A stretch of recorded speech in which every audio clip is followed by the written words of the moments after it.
Good morning, and dear participants. My name is Gilles Erkens. I'm the chair of the organizing committee. And on behalf of the organizing committee and the scientific committee, it's my pleasure to welcome you all to the 10th International Symposium on Land Subsidence, TISOLS. We are honored and excited to host this important gathering of experts and professionals from around the world here in the Netherlands. It's specifically noteworthy that TISOLS is about to start, as we had, to be frank, a bumpy ride towards this symposium. We all have vivid memories of how TISOLS was postponed at the onset of the COVID-19 pandemic in 2020 and was further postponed in the years that followed. As an organizing committee, we struggled, but eventually we emerged, right in time to organize TISOLS 2023. And this shows that meeting each other and discussing scientific results in person are indeed precious moments and moments to cherish. As we come together for this symposium, we are reminded of the significant impact that land subsidence has on our living environments, infrastructure, communities, and even on individuals. The continued growth of our cities, increasing demand for natural resources, and the impacts of climate change are just a few of the many factors that contribute to the risk associated with land subsidence, challenging a sustainable development and resource management in subsidence-prone areas. Facilitating scientists in exchanging ideas and sharing research results and inspiring stories has always been the aim of the International Symposia on Land Subsidence. And this 10th edition is again an opportunity for us to discuss the latest research findings and advancements in the field of land subsidence, to share best practices and explore new solutions that can help address the complex challenges posed by land subsidence. We are specifically happy to see that so many young scientists are contributing to TISOLS and thus to the larger land subsidence community. Now, to make the most out of this symposium, it is important that we all actively participate by contributing with posters and presentations, and especially by engaging in discussions after presentations and at the posters and throughout the symposium. But of course, what is equally important is that we have fun, because this is the moment that we are together. It's just a week, and we have to do it within this week. We hope that the symposium will inspire and motivate all of us to work together towards a sustainable future, a future in which we can manage and mitigate the impacts of land subsidence in order to have long-term sustainable living conditions in subsiding areas. Thank you for being a part of this important event, and we wish you all a successful and productive symposium. Now, with this opening statement, TISOLS 2023 is officially opened. Thank you very much.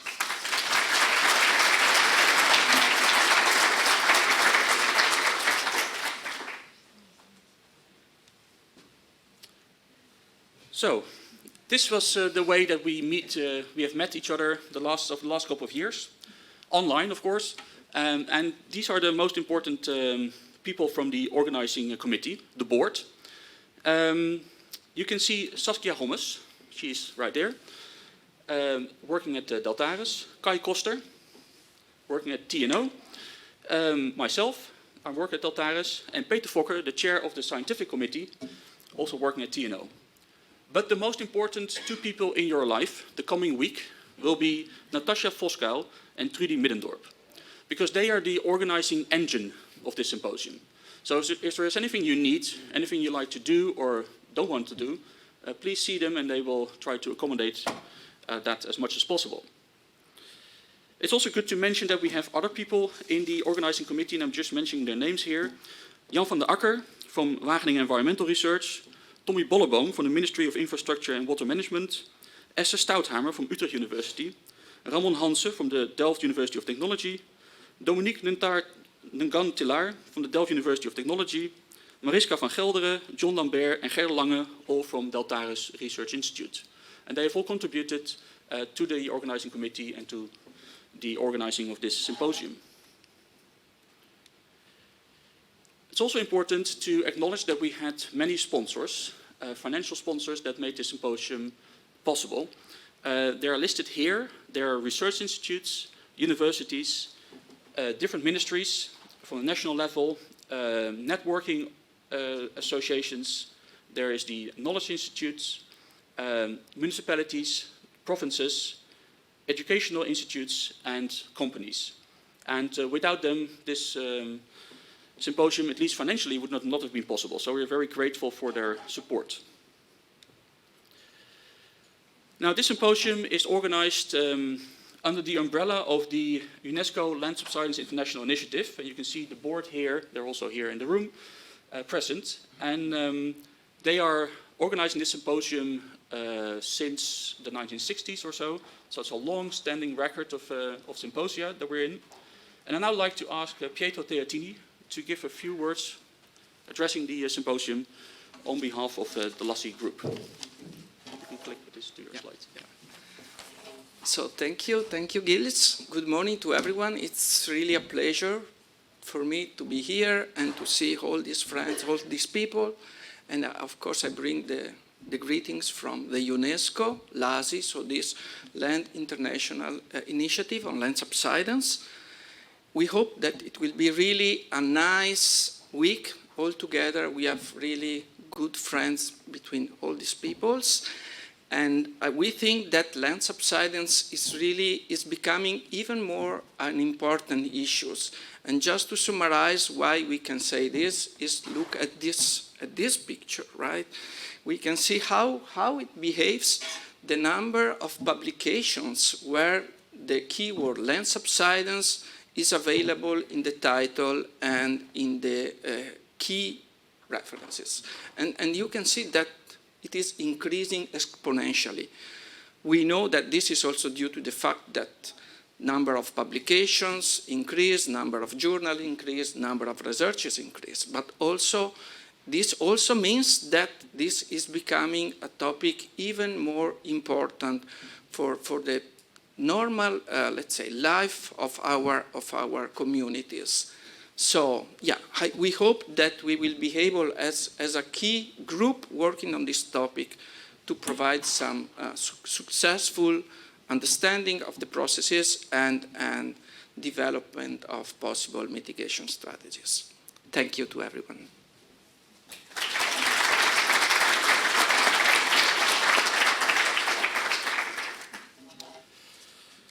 Thank you, Pietro. Okay, now some practical issues. So that's also very important, of course. And I listed them here, so I wouldn't forget anything. First of all, make sure that you bring your badge every day, because it shows where you're allowed access and what you're allowed to join. There's a Wi-Fi code is here listed. So if you have a Dutch phone, please text TISOLS 2023 to 7873.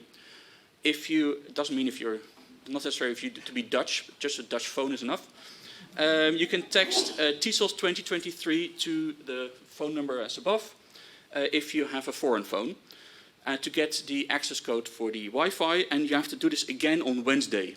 So this has to be done every day. Make sure, talking about phones, that your phone is on airplane mode or muted, so we're not disturbed. And it's important to say that all lectures will be recorded and put online, more or less directly or very soon. So it's important to remember that.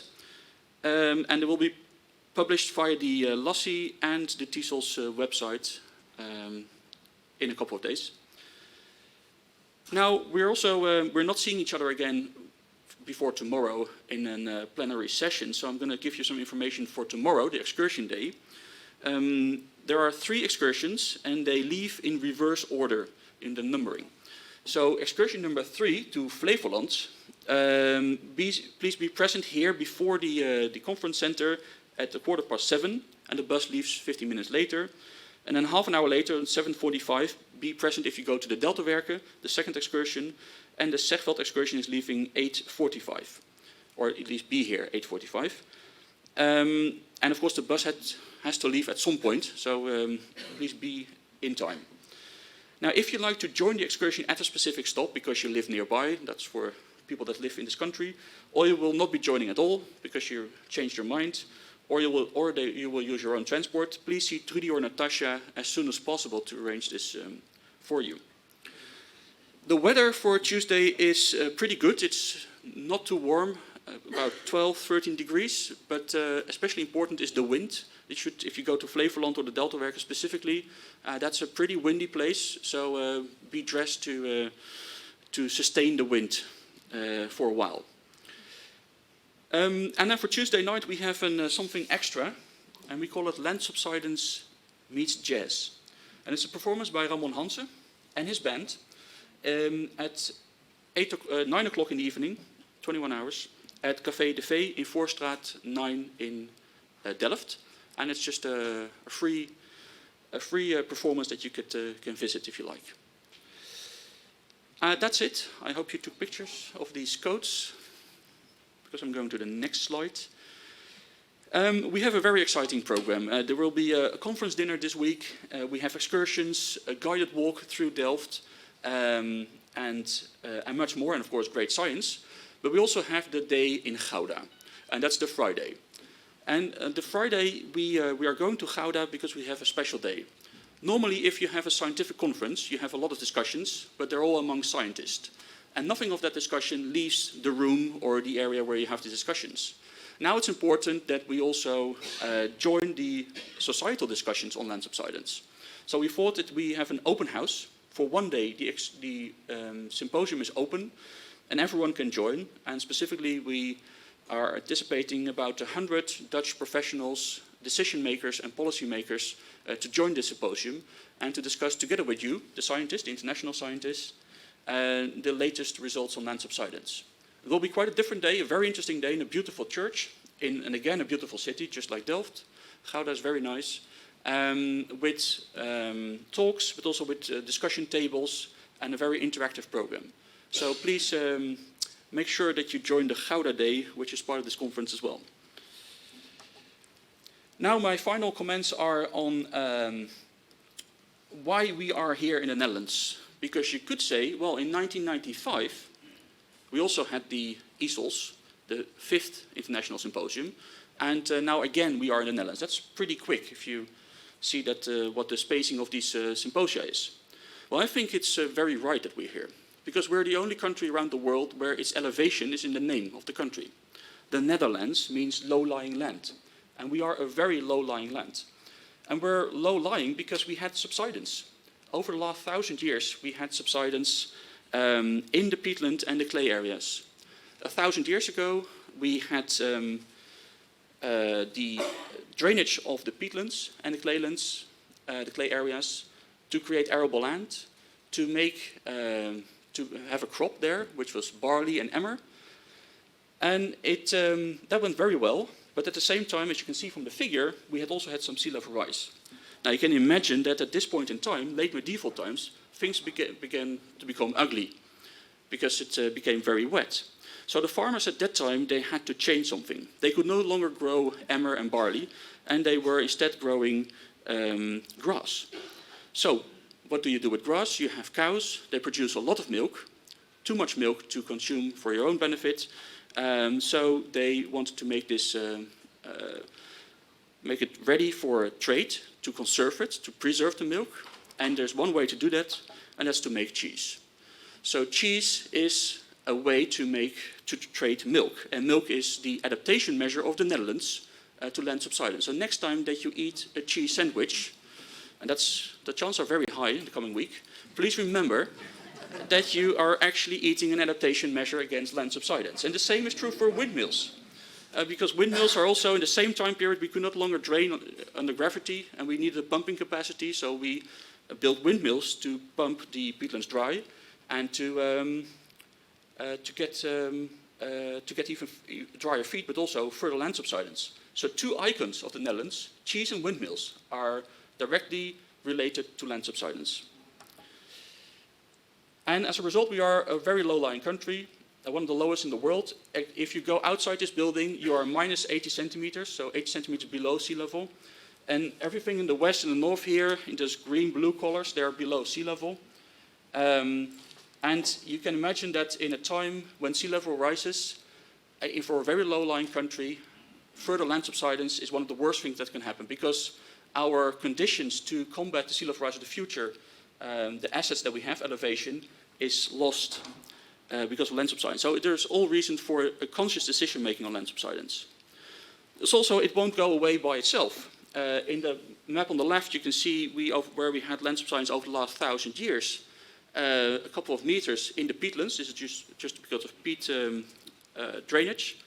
And in the map on the right, you can see where we predict land subsidence to happen in the future, in the coming decades, tens of centimeters in exactly the same area, because nothing has changed. We're still draining these peatlands and these clay areas. Some things have changed. You can see the Groningen gas field in the north, the green area there, and there's also gas extraction elsewhere, salt mining, and there has been oil extraction, but we're still subsiding.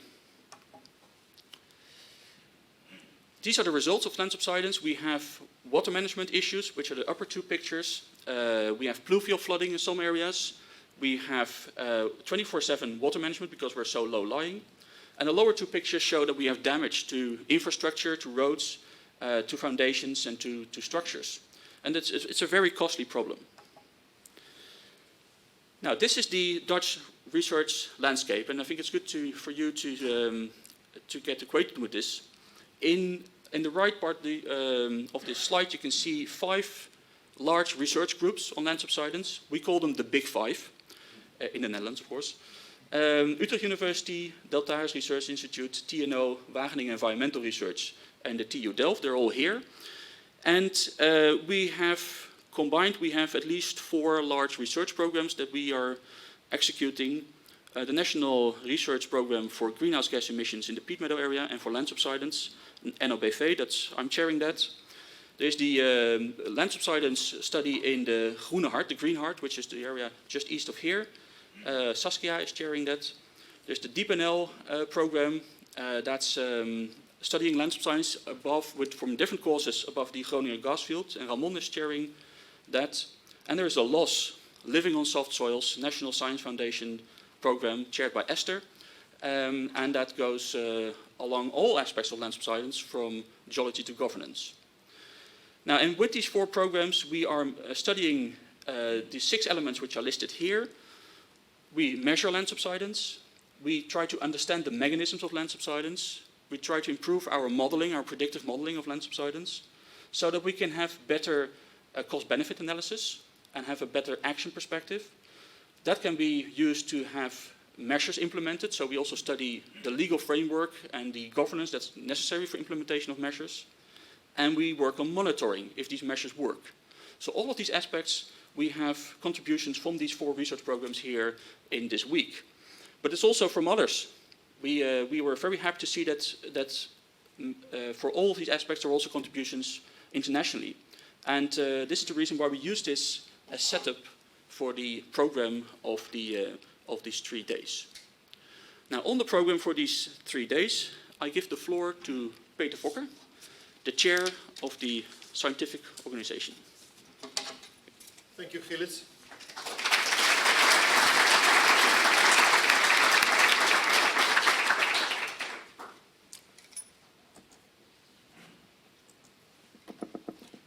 Also, on my behalf, my name is Peter Fokker. A very warm welcome to all of you. I'm so happy to see everybody here and have a big group. In the end, finally, we are all together. And really, the success of this conference is you. So you are here, you are giving presentations, you are amongst yourself, you will be having discussion, learning and teaching. So that is a great thing. I want to thank the members of the scientific committee because they have put a lot of work in reviewing all the articles, all the contributions, so thank you for that as well. So in the end we have something like 80 presentations, 40 posters and 3 keynotes, one of which is coming today. This is scheduled along the themes. I will not go into detail. You will manage to read it yourself and go where you like. One specific word on the posters. We have 3 poster sessions, but the idea is that everybody can put up his poster during the whole conference so that you can walk to it with your friends, with your colleagues, with your peers. But there is specific moments that some of the posters have more attention than others. So on those days, the authors of the posters are supposed to stand with their posters and be available for discussion there. Actually, it was really a nice task to review all the publications, and I was happy to be able to do that. And one thing which was very specific, very nice, is the Parents Award that we are going to give away on Wednesday night. We had 19 nominations, which is really a good share. And I was struck by the high level of quality of those, but I will say a little more on that on Wednesday night. We have some last-minute changes. So today we will have as the first presentation here the paper by Ikkyo Monessen, if I remember correctly, instead of the colleague from Indonesia, which had a visa problem, and in the other session there will be the same change for the Indonesian session. Next to the scientific program we have other things like excursions, etc. And did I go one too far? Well, let's enjoy the whole conference.